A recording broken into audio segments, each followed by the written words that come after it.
Good evening बच्चों। आज फिर हम आप लोगों के लिए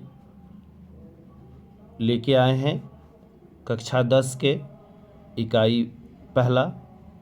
चैप्टर का नाम है भारत संसाधन एवं उपयोग। उसी कड़ी में आज हम 5वां वीडियो लेके आए हुए हैं। तो आज इससे पहले आप लोग वीडियो नहीं देखे हैं तो जाके आप देख लीजिए। पहले चैप्टर का सारा जो ये सब कंटेंट है सभी को हमने वीडियो में डाल दिया है।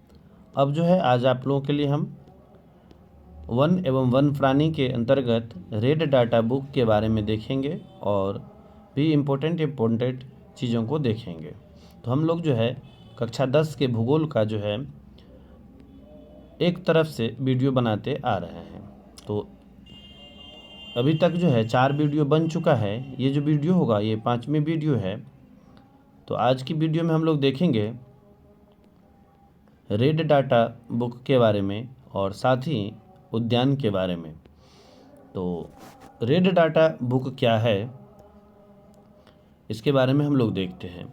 ये जो है रेड डाटा बुक क्या है या डेटा बुक क्या है, इसमें समान प्रजातियों के विलुप्त होने के खतरों से अवगत किया जाता है, पहला पॉइंट। दूसरा है संकटग्रस्त प्रजाति सर्वमान्य रूप से चिन्हित होते हैं। विश्व स्तर पर संकटग्रस्त प्रजातियों की एक तुलनात्मक स्थिति के प्रति चेतावनी देती है। स्थानीय स्तर पर संकटग्रस्त प्रजातियों की पहचान एवं उनके संरक्षण से संबंधित कार्यक्रम को जो है प्रोत्साहन देना होता है। अब हम लोग देखते हैं कि अंतर्राष्ट्रीय प्राकृतिक संरक्षण एवं प्राकृतिक संसाधन संरक्षण संघ, इसको अगर हम लोग शॉर्टकट में बोलेंगे तो इसका शॉर्टकट में नाम है IUCN। अगर इसको हम लोग फुल फॉर्म करेंगे तो इसका फुल फॉर्म होता है international union for the conservation of nature and natural resource. ठीक है, ने संकटग्रस्त प्रजातियों के संरक्षण एवं संवर्धन की दिशा में कार्य कर रही एक महत्वपूर्ण अंतर्राष्ट्रीय एक संस्था है जिसे विश्व संरक्षण संघ वर्ल्ड कंजर्वेशन यूनियन भी कहा जाता है। तो याद रखेंगे जो IUCN है उसको हम लोग WCU भी कह सकते हैं। WCU वर्ल्ड कंजर्वेशन यूनियन भी कह सकते हैं या कहते हैं। अब इसके अंतर्गत हम लोग देखते हैं इस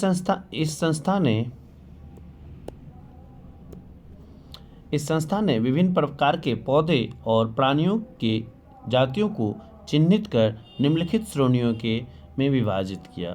पहला श्रेणी है सामान्य श्रेणी। तो सामान्य श्रेणी में कौन सब आते हैं?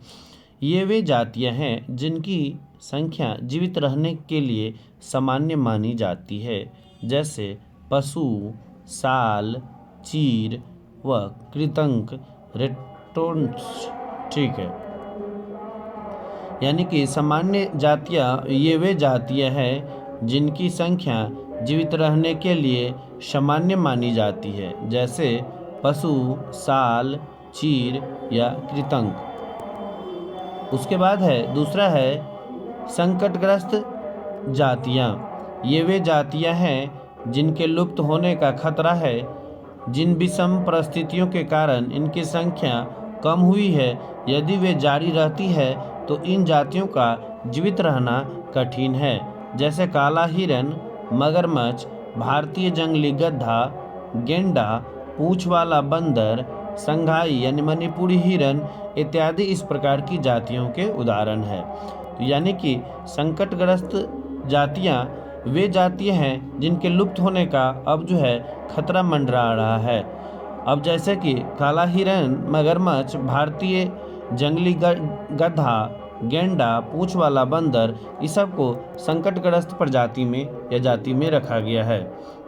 उसके बाद देखते हैं हम लोग सुभेद जनजातियाँ। इसके अंतर्गत अन्य जातियों को रखा गया है जिनकी संख्या घट रही है।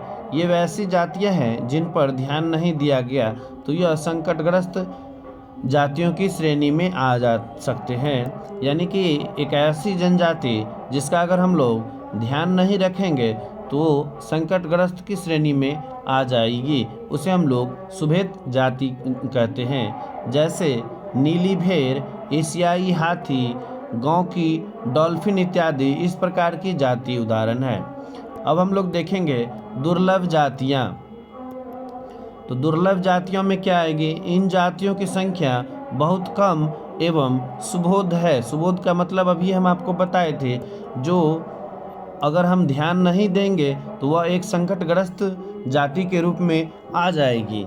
तो ऐसी जातियां यानी इन जातियों की संख्या बहुत कम हो गई है या सुबोध है, और यदि इनको प्रभावित करने वाले विषम परिस्थितियां नहीं परिवर्तित होती है तो यह भी एक संकटग्रस्त जातियों की श्रेणी में आ सकती है।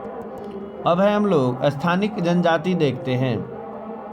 प्राकृतिक या भौगोलिक सीमाओं से अलग विशेष क्षेत्र में पाई जाने वाली जातियां अंडमानी टील, निकोबारी कबूतर, अंडमानी जंगली सूअर और अरुणाचल प्रदेश के मिथुन इसी वर्ग में आते हैं। तो जो स्थानिक जनजातियां हैं, तो जैसे कि अंडमान निकोबार का अंडमानी टील हो गया, निकोबारी कबूतर हो गया, अंडमानी जंगली सूअर हो गया, अरुणाचल प्रदेश का मिथुन, ये सब कौन सी जनजाति में आती है या जाति में? तो ये लोग स्थानीय जाति में आते हैं। अब हम लोग देखते हैं लुप्त जातियां। ये वे जातियां हैं जो इनके रहने के आवासों में खोज करने पर अनुपस्थिति पाई गई है। यानी कि ऐसी जनजातियां अगर उनके जो आवास है, जहां उनके रहने का ठिकाना है, अगर उनकी खोज की गई है तो वहां पे अनुपस्थित पाया गया है, यानी लुप्त हो गया है। क्या मतलब? गायब हो गया है। ये उपजातियां स्थानीय क्षेत्र, प्रदेश, देश, महाद्वीप या पूरी पृथ्वी से लुप्त हो गई है। अब ये जो उपजातियां हैं या तो किसी क्षेत्र से, प्रदेश से, देश से, महाद्वीप से या पूरी पृथ्वी से ही क्या हो चुकी है? लुप्त हो चुकी है। जैसे कि एशियाई चीता, गुलाबी सर वाला बत्तख एवं डोंडो पक्षी इसके उदाहरण हैं। यानी ये सब प्रजाति भी पहले हुआ करती थी, लेकिन अब क्या हो गई है? विलुप्त हो चुकी है। अब ये आपको किसी क्षेत्र में, प्रदेश में, देश में, महाद्वीप में या पूरी पृथ्वी पर देखने को नहीं मिलेगी। अब हम लोग इसके बारे में थोड़ा और अच्छे से पढ़ते हैं तो देखते हैं कि संकटग्रस्त वन एवं वन्यजीवों, पर्यावरण तथा प्राकृतिक संसाधनों के संरक्षण के लिए अन्य कई अंतर्राष्ट्रीय एवं राष्ट्रीय संस्थान भी कार्यक्रम चला रही है। इसमें world wide fund for nature WWF, इसका फुल फॉर्म हो गया कि वर्ल्ड, W से वर्ल्ड, फिर W से वाइड और एंड इसमें जोड़ देंगे F से हो जाएगा फंड के रूप में महत्वपूर्ण है। भारत में वन एवं पर्यावरण मंत्रालय, ministry of forest and environment, ये जो भारत में वन एवं पर्यावरण मंत्रालय जो है, जिसे हम लोग ministry of forest and the environment द्वारा वन एवं वन जीवों के संरक्षण के अनेक कार्यक्रम जो है चलाए जा रहे हैं।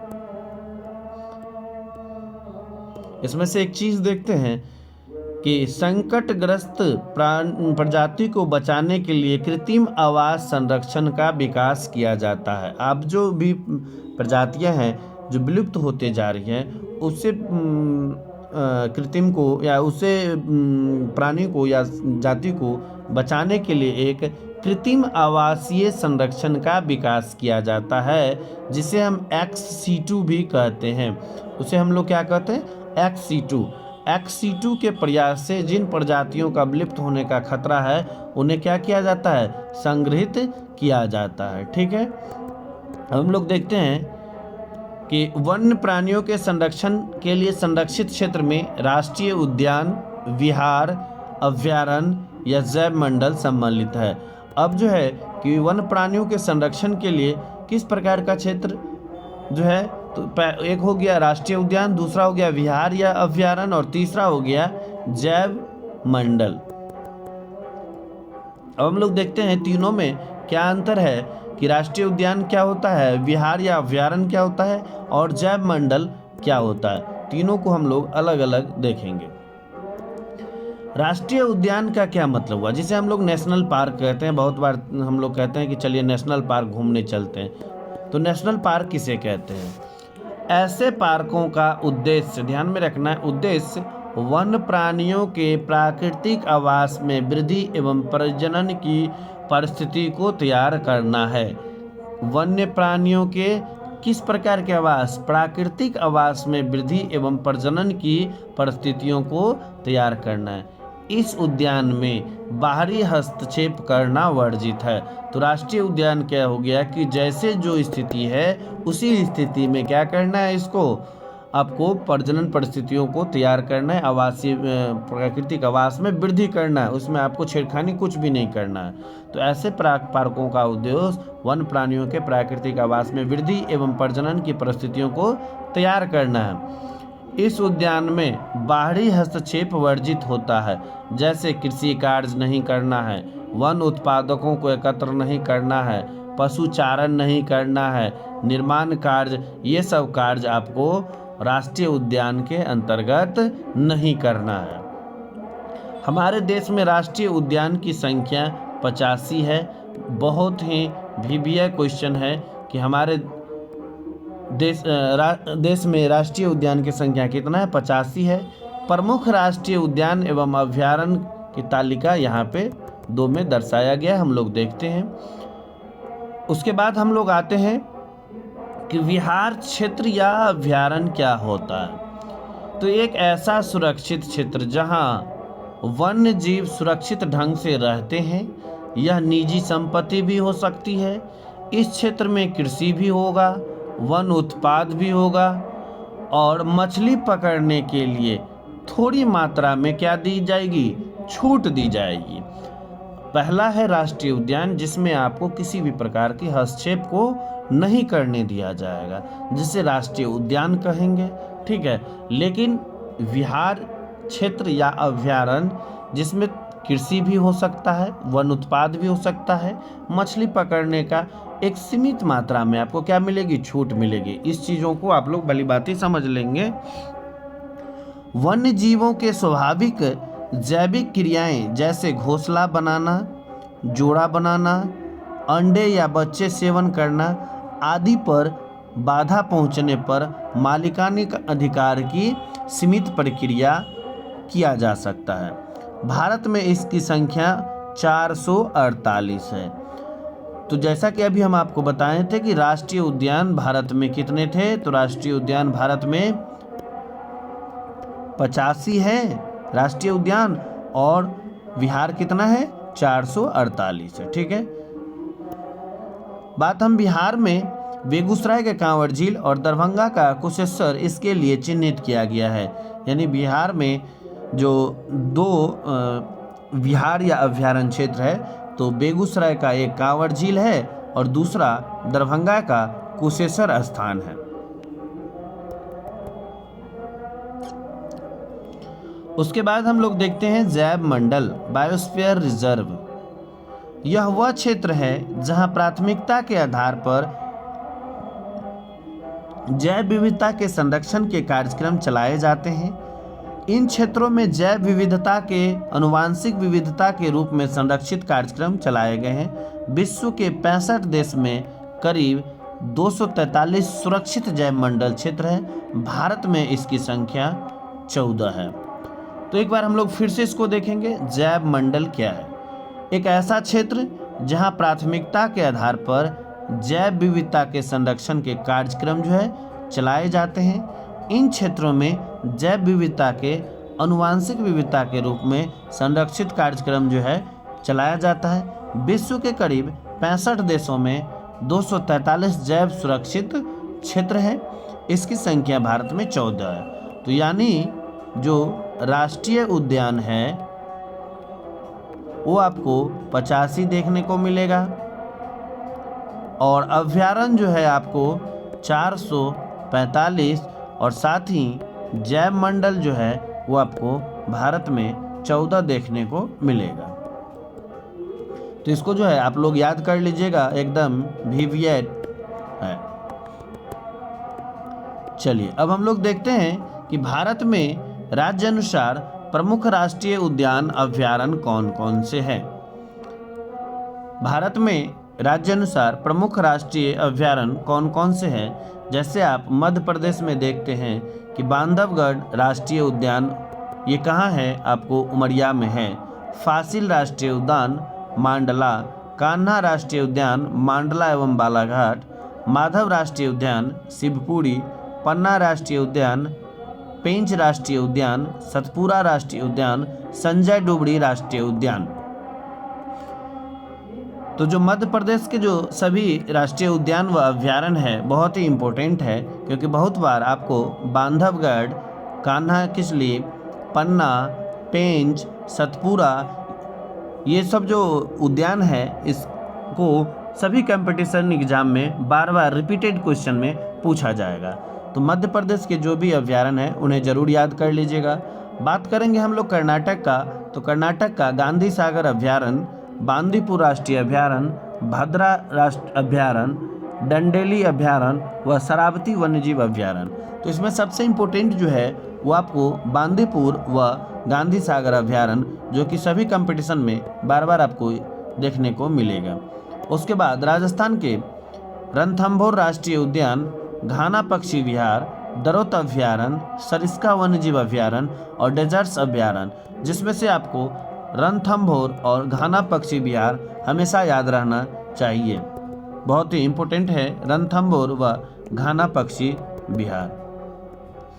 आंध्र प्रदेश में दो है, कावला एवं वन्यजीव अभ्यारण्य और दूसरा है किन्नर सानी वन्यजीव अभ्यारण्य और मालापट्टी।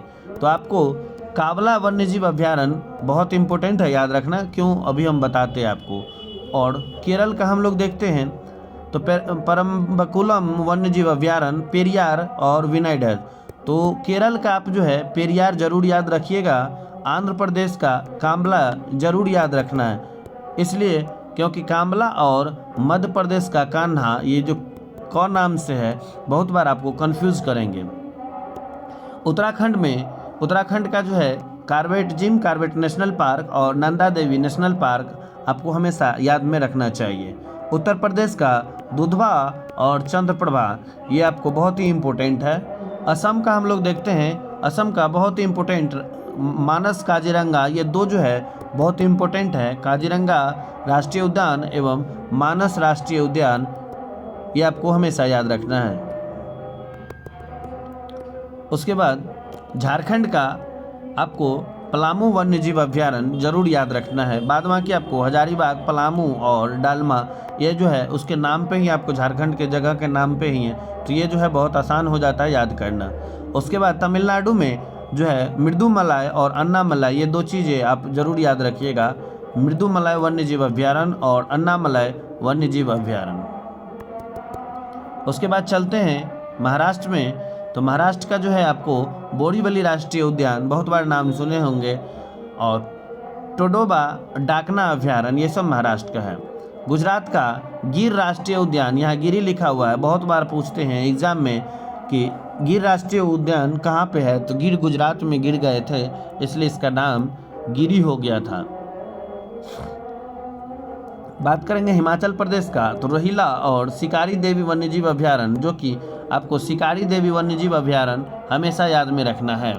तो जो इम्पोर्टेंट आपको बता दे रहे हैं कम से कम वो आपको याद रखना है। जैसे पश्चिम बंगाल का आपको सुंदरवन टाइगर रिजर्व, बहुत बार आपको पूछा जाएगा कि सुंदरवन टाइगर रिजर्व क्यों जरूरी है, क्योंकि यहीं पे मैंग्रोव वन जो है सबसे ज़्यादा आपको देखने को मिलेगा, इसलिए सुंदरवन बार बार चर्चा में आता है।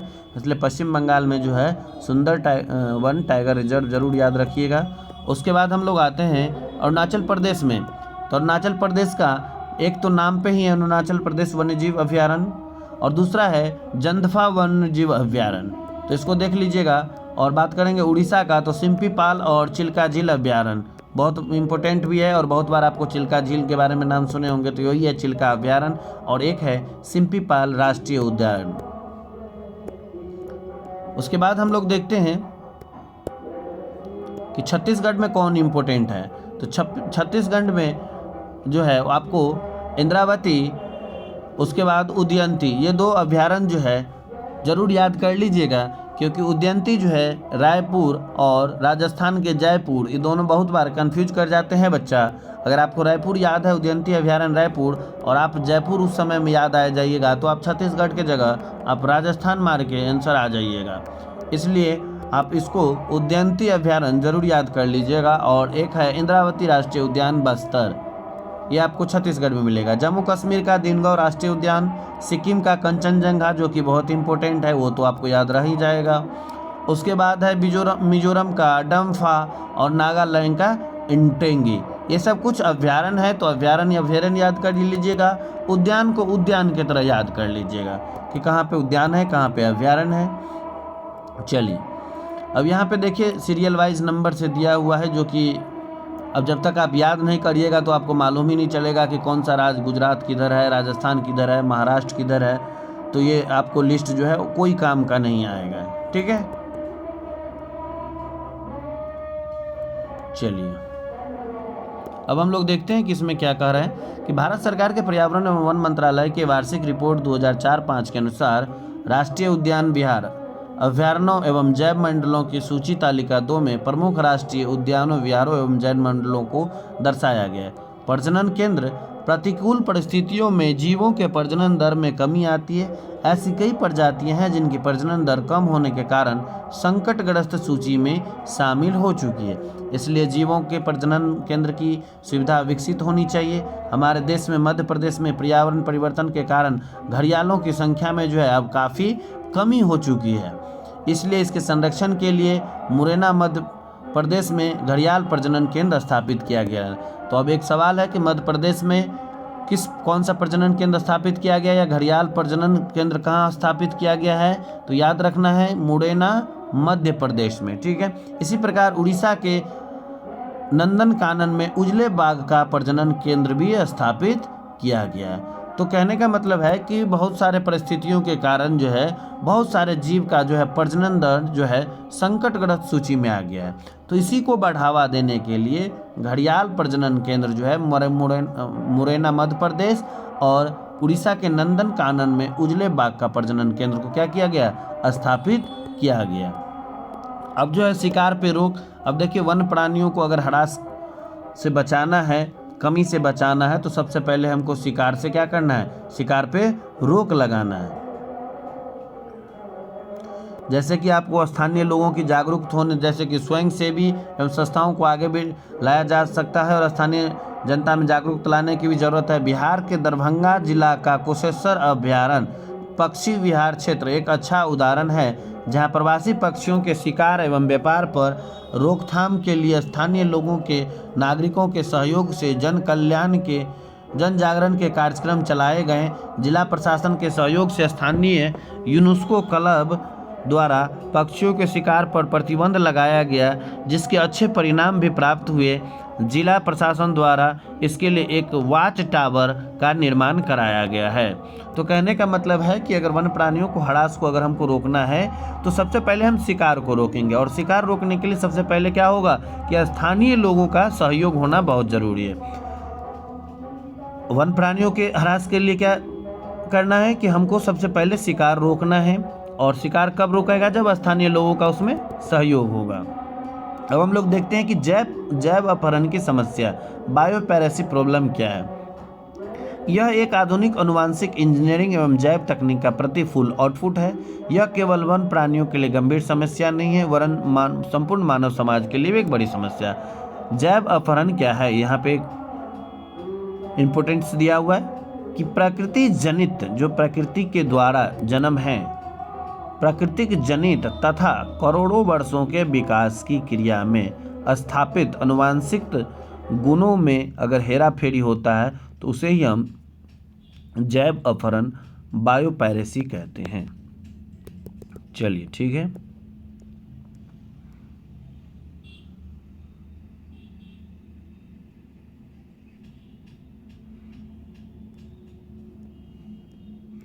अब हम लोग बहुत बार सुनते हैं हॉट स्पॉट। ठीक है, नार्मन मायर्स ने 1988 ईस्वी में इन सेटू संरक्षण को प्राथमिकता के आधार पर हॉट स्पॉट्स के पहचान पर जोड़ दिया। The hot spots are the richest and the most retained reservoir of plant and animal life of the earth. Hot spot के निर्धारण के मुख्य शर्तें क्या क्या हैं? चलिए, 2 ही शर्तें हैं। पहला शर्त है कि देशज प्रजातियों की संख्या का निर्धारण ऐसी प्रजातियां जो अन्य और कहीं नहीं पाई जाती हैं। ठीक है। दूसरा है अधिवास पर अतिक्रमण को सीमा को निर्धारित करना। तो ये हो गया हॉटस्पॉट्स के निर्धारण का प्रमुख तत्व, जो देशज प्रजातियों की संख्या का क्या करना है, निर्धारण करना है, और ऐसी प्रजातियों जो अन्य और कहीं नहीं पाई जाती है। दूसरा है अधिवास पर अतिक्रमण की सीमा को क्या करना है, निर्धारित करना है। अब हम लोग देखते हैं बाघ परियोजना, बहुत बार पूछा जाता है बाघ परियोजना के बारे में, तो आज हम लोग बाघ परियोजना के बारे में अच्छे से देखते हैं। कहता है कि वन्य जीवन संरचना में बाघ एक महत्वपूर्ण जंगली जाति है। वन्य जीव संरचना में बाघ क्या है, एक महत्वपूर्ण जंगली जाति है। 1973 में अधिकारियों ने पाया कि देश में 20वीं शताब्दी के आरंभ में बाघों की संख्या अनुमानित संख्या 55 से घटकर मात्र 1827 रह चुकी है। कहने का मतलब है कि जो 20वीं शताब्दी की जो बाघों की जनसंख्या अनुमानित की गई थी कि 5500 है, 1973 में अधिकारी ने पाया कि अब इसकी संख्या कितना हो गया है, 1827 हो चुका है। बाघों को मारकर उनका व्यापार के लिए चोरी करना, आवासीय स्थलों को सिकुड़ना, भोजन के लिए आवश्यक जंगली उपजातियों की संख्या कम होना और जनसंख्या में वृद्धि बाघों की घटती संख्या के मुख्य कारण है। अगला है कि बाघों के खाल का व्यापार और इनकी हड्डियों का एशियाई देशों में परंपरागत औषधियों में प्रयोग का कारण यह जाति विलुप्त होने के कगार पर पहुंच गई है। चूँकि भारत और नेपाल दुनिया की 2/3 बाघों को आवास उपलब्ध करते हैं, अतः ये देश ही शिकार, चोरी और गैरकानूनी व्यापार करने वाले देशों के प्रमुख निशानों पे हैं। कहने का मतलब है कि भारत और नेपाल ही 2/3 बाघों का आवास उपलब्ध करता है और चोरी, शिकारी और गैरकानूनी में भी ये प्रमुख निशाने पर है। क्या आप जानते हैं, यहाँ पे हम लोग देखते हैं कि कैमरून के बोरोरो जनजाति के लोग स्वयं शिकार करने के बदले शेरों द्वारा किए गए शिकार पर धावा बोलते हैं। इससे शेरों की संख्या में कमी आती है। इस प्रकार के शिकार को क्लेप्टोपेरासाइटिज्म कहते हैं। क्लेप्टोपेरासाइटिज्म कहते हैं। कहने का मतलब है खुद शिकार नहीं करते, इसके बदले में शेर के शिकार पर, शेरों द्वारा किए गए शिकार पर धावा बोलते हैं या और उसके बाद शेर का भी शिकार कर देते हैं। चलिए अब हम लोग थोड़ा सा प्रोजेक्ट टाइगर के बारे में देख लेते हैं। बहुत ही इंपॉर्टेंट फैक्ट है, सभी एग्जामों में आपको बार बार देखने को मिलेंगे। बाघ परियोजना यानी प्रोजेक्ट टाइगर विश्व की बेहतरीन वन्यजीव परियोजनाओं में से एक है और इसकी स्थापना 1973 में हुई। प्रोजेक्ट टाइगर की स्थापना कब हुई? 1973 ईस्वी में ही। शुरू में इसमें बहुत सफलता प्राप्त हुई क्योंकि बाघों की संख्या 1985 में 4002 था, 1989 में 4300 यानी कि 4 साल में 332 हो गई, परंतु 1993 में 4 साल में इसकी संख्या घटकर 3600 तक जो है पहुंच गई। भारत में 37,761 वर्ग किलोमीटर पर फैले हुए 17 बाघ रिजर्व है। यानी कि भारत में बाघ क्या है, भारत में 37,761 वर्ग किलोमीटर पर फैले 27 बाघ रिजर्व है। बाघ संरक्षण मात्र एक संकटग्रस्त जाति को बचाने का प्रयास नहीं है, अपितु इसका उद्देश्य बहुत बड़े आकार के जैव जाति को भी बचाना है।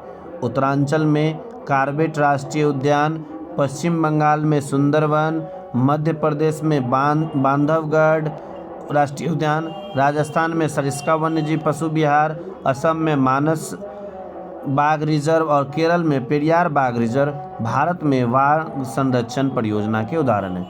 अभी हम आप लोगों को जो बता रहे थे राष्ट्रीय उद्यान और अभयारण्य के बारे में, तो हम आपको बोले थे कि इन चीज़ों को आपको याद कर लेना है कि कौन सा राष्ट्रीय उद्यान कहाँ पे है। तो यानी कि भारत में 37,761 वर्ग किलोमीटर पर 27 बाघ रिजर्व है। जो सबसे महत्वपूर्ण जो है वो है उत्तरांचल में आपको जिम कार्बेट नेशनल पार्क है, पश्चिम बंगाल में सुंदरवन है, मध्य प्रदेश में बांधव राष्ट्रीय उद्यान है, राजस्थान में सरिस्का वन्यजीव पशु विहार है, असम में मानस बाघ रिजर्व है और केरल में पेरियार बाघ रिजर्व है। तो ये सब बाघ जो भी राष्ट्रीय उद्यान है इसको आपको याद रख लेना है कि ये बाघ रिजर्व के लिए है। अब हम लोग इसमें देखते हैं समुदाय एवं वन्य संरक्षण। तो इसमें ज़्यादा कुछ नहीं है, एक है इसमें कि सरिस्का बाघ रिजर्व राजस्थान में, जो कि हम आपको बताए थे कि इसको याद कर लेना है। तो राजस्थान के अलवर ज़िले में 5 गांवों के लोगों ने 1200 हेक्टेयर भूमि जिसे भैरवदेव डाकब बिहार चोरी घोषित कर दी, जिसके ही नियम कानून है जो शिकार वर्जित करते हैं तथा बाहरी लोगों की घुसपैठ के यहाँ के वन्य जीव को बचाते हैं। एक चीज़ ये याद रखना है कि भैरवदेव डाकब जो है कितने हेक्टेयर भूमि पे है, तो 1200 भूमि हेक्टेयर पे कहाँ पे है, तो ये आपको राजस्थान के अलवर ज़िले के में 5 गाँवों के लोगों 5 गाँव के आसपास का है। ठीक है। उसके बाद सरिस्का बाघ रिजर्व राजस्थान में है। चलिए इस पर फिर ये थोड़ा सा कहानी है, उसमें उतना कुछ नहीं है। एक और चीज़ इससे पिछले वाले वीडियो में बताए थे कि हिमाचल में चिपको आंदोलन के कई क्षेत्र में वन कटाई रोकने में ही सफल नहीं रहा, बल्कि यह भी दिखाया कि स्थानीय पौधे को प्रयोग करके सामुदायिक वनीकरण अभियान को सफल बनाया जा सकता है। तो यानी कि चिपको आंदोलन भी याद रखना है हिमाचल प्रदेश में। ठीक है।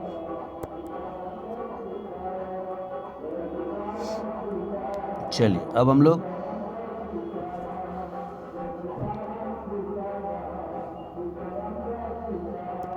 ये आपको 1972 की ही घटना है, इसको भी ध्यान में रखना है कि चिपको आंदोलन मूवमेंट उत्तर प्रदेश टिहरी गढ़वाल पर्वतीय जिलों में सुंदरलाल बहुगुणा के नेतृत्व में अनपढ़ जनजातियों द्वारा 1972 में यह आंदोलन प्रारंभ हुआ था। इस आंदोलन में स्थानीय लोग ठेकेदारों की कुल्हाड़ी से हरे भरे पौधों को काटते देख उसे बचाने के लिए अपने आगोश में पौधा को घेर कर इनकी सुरक्षा करते हैं। इसे कई देशों में स्वीकार किया गया, इसलिए इसका नाम जो है चिपको आंदोलन हो गया। और यहाँ पे आप देख सकते हैं कि हिमाचल में प्रसिद्ध चिपको आंदोलन कई क्षेत्रों में वन कटाई रोकने में भी सफल नहीं रहा। यानी कि हिमाचल में भी चिपको आंदोलन क्या हुआ था, इसको भी ध्यान में रखना है। लेकिन चिपको आंदोलन जो है 1972 में यह प्रारंभ कहाँ से हुआ, तो ये आपको उत्तर प्रदेश के टिहरी गढ़वाल पर्वतीय जिलों में। चलिए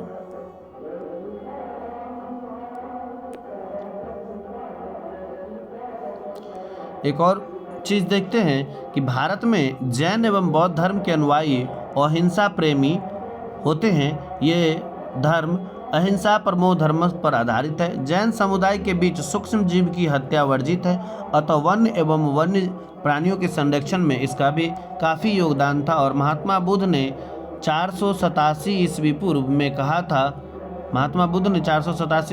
था, पेड़ एक विशेष असीमित दयालु और उदारपूर्ण जीवधारी हैं जो अपने सतत पोषण के लिए कोई मांग नहीं करता और दानशीलता पूर्वक अपने जीवन की क्रियाओं को भेंट करता है।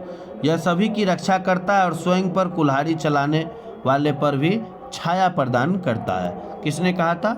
महात्मा बुद्ध ने। कब? तो 487 ईस्वी पूर्व में। अब हम लोग देखते हैं कि वन्य जीवों के संरक्षण के लिए कानूनी प्रावधान क्या है।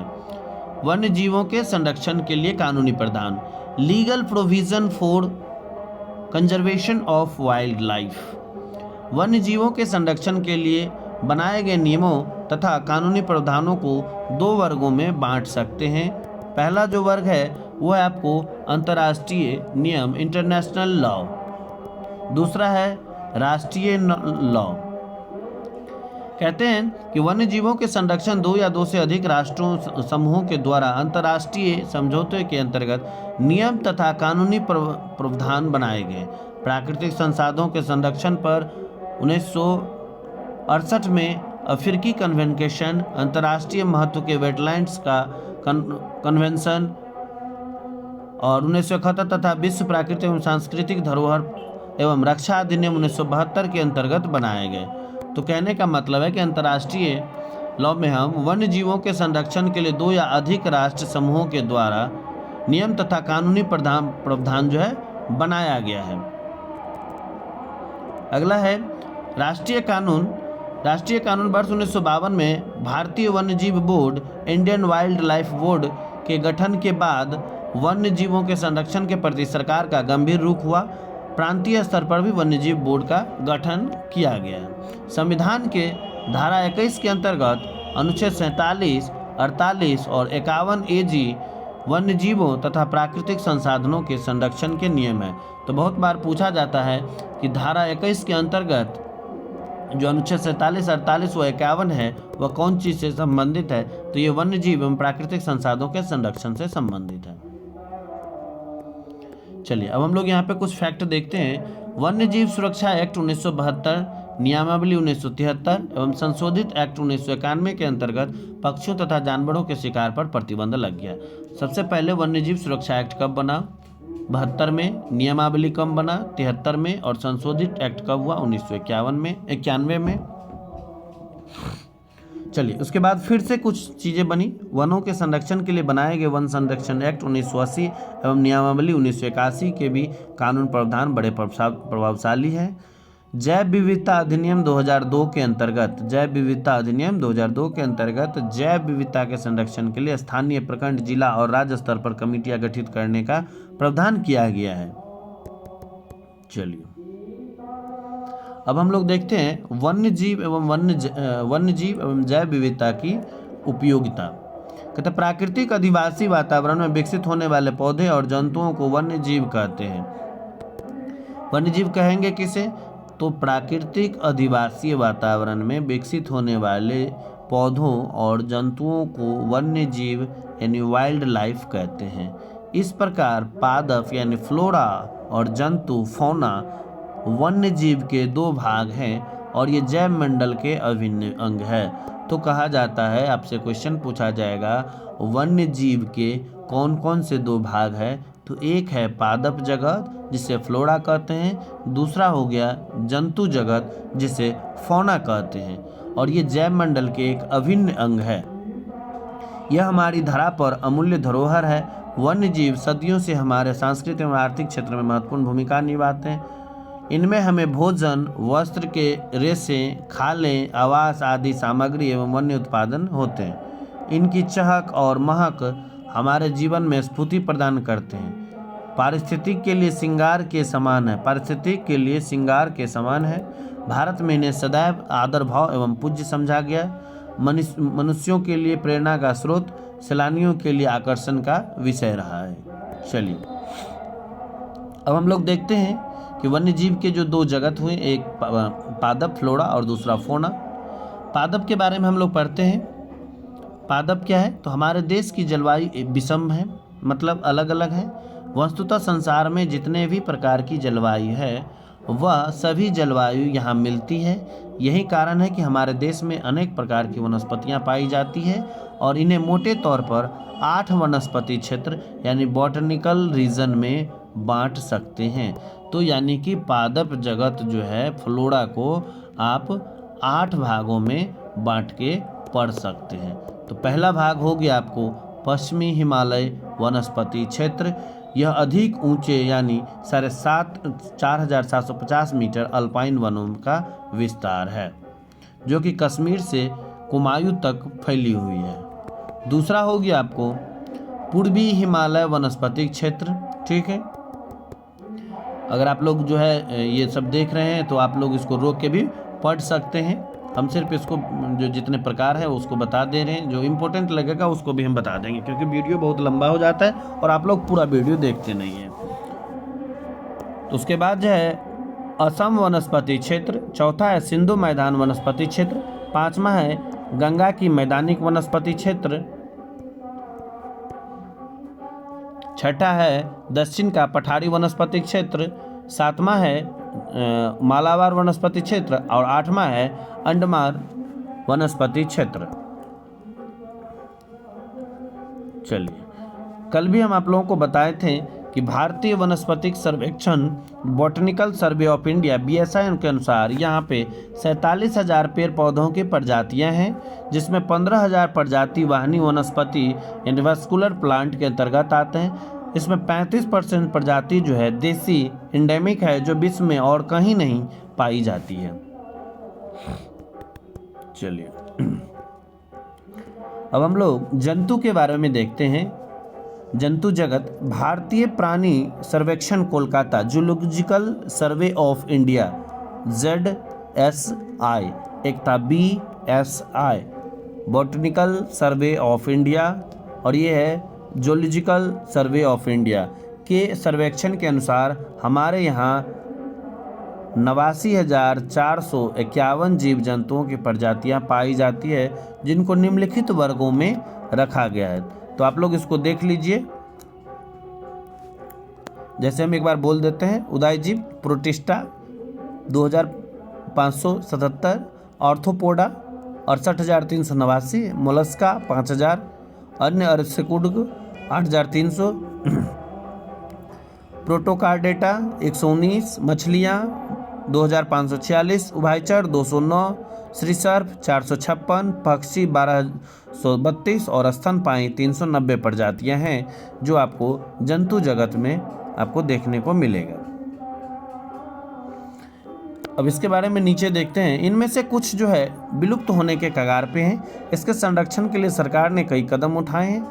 इनके 89 उद्यान एवं 400 वन्य प्राणी उद्यान का विकास प्रमुख है। इसके अंतर्गत सम्मिलित रूप से 1.56 लाख किलोमीटर क्षेत्रफल है। अब हम लोग देखते हैं कि जैव विविधता क्या है।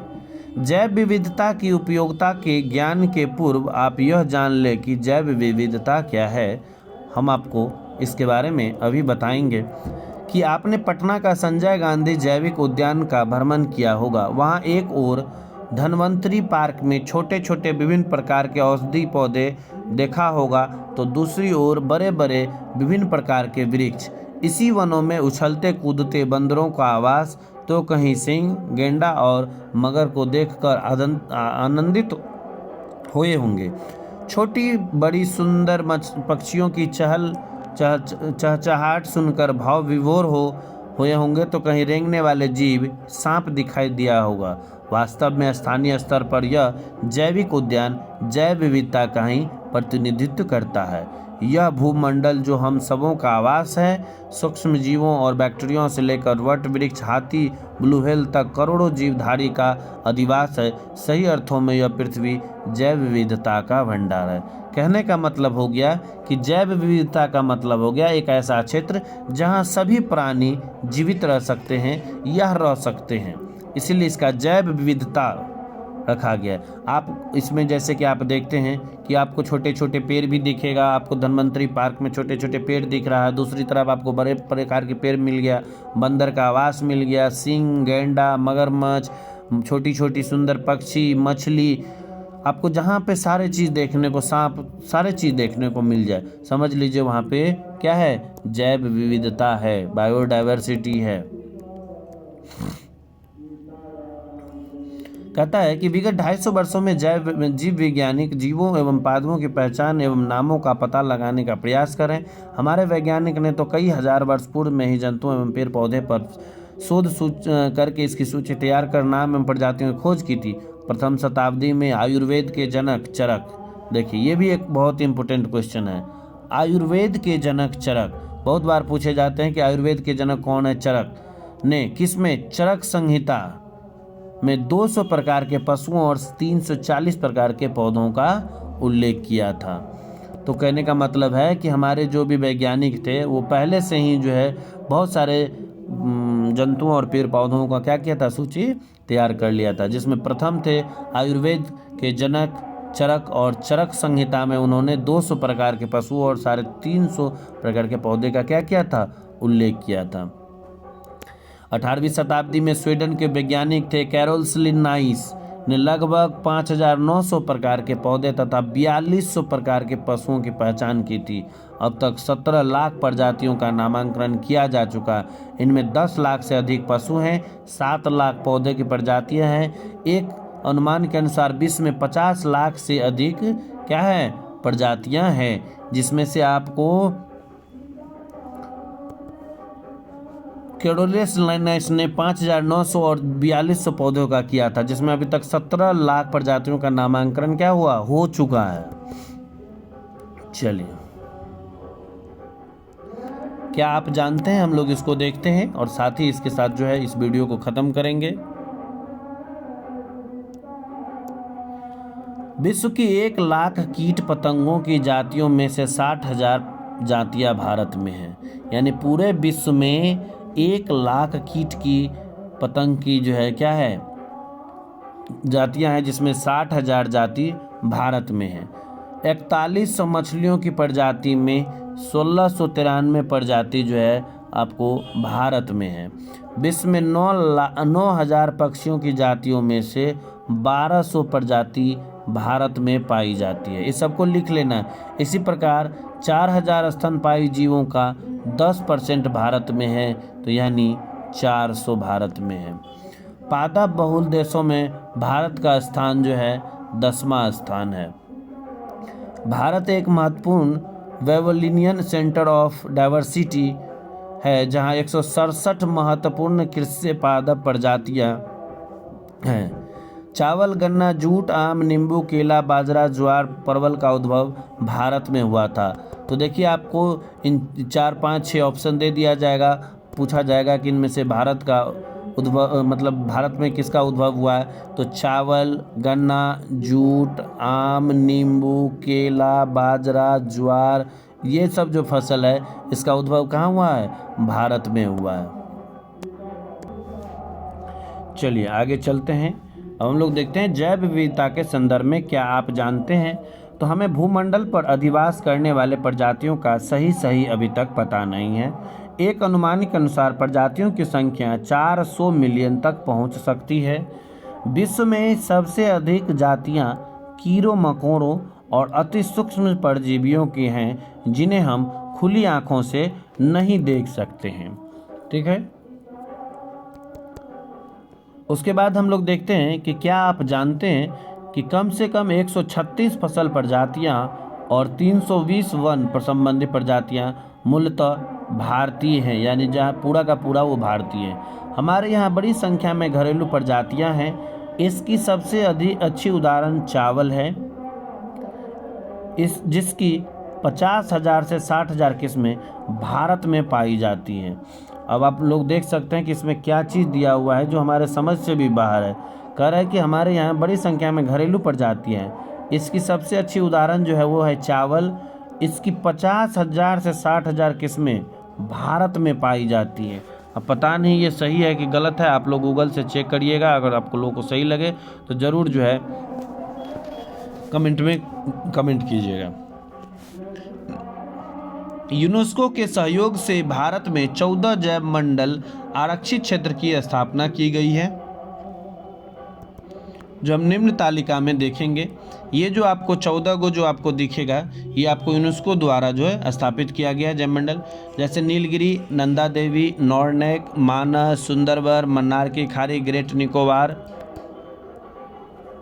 सिम्पीपाल, डिब्रू साइकोवा, दिहांग, कंचनजंगा, पंचमढ़ी और अगस्तमलाई, अचानकनार, अमरकंटक। तो देखिए आपको हम इससे कितने बार बता चुके हैं कि ये जो कुछ इंपॉर्टेंट जो जैव अभ्यारण्य है, उद्यान है, उसको हमेशा याद रखना है।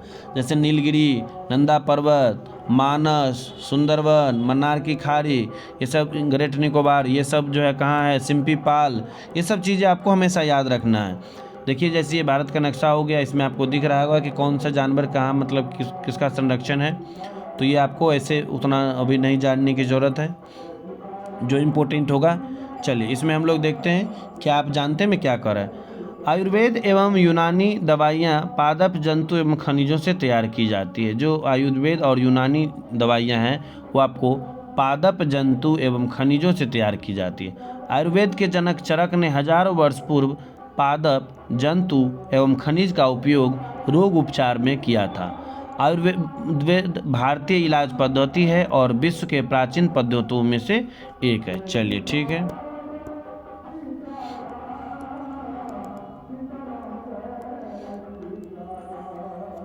अब ये क्रियाकलाप है जो किताब में दिया हुआ है, ये इतना इम्पोर्टेंट नहीं है, आप लोग पढ़ना चाहे तो पढ़ लीजिए, स्क्रीनशॉट ले लीजिए।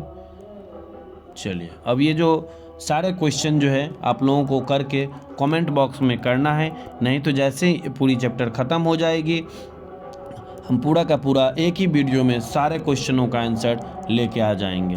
तो तब तक जो है आप ऐसे ही पढ़ते रहे। चलिए अब अगले वीडियो में हम आप लोगों को मिलेंगे, खनिज संसाधन पढ़ाएंगे। चलिए तब तक के लिए मिलते हैं अगले वीडियो में। धन्यवाद।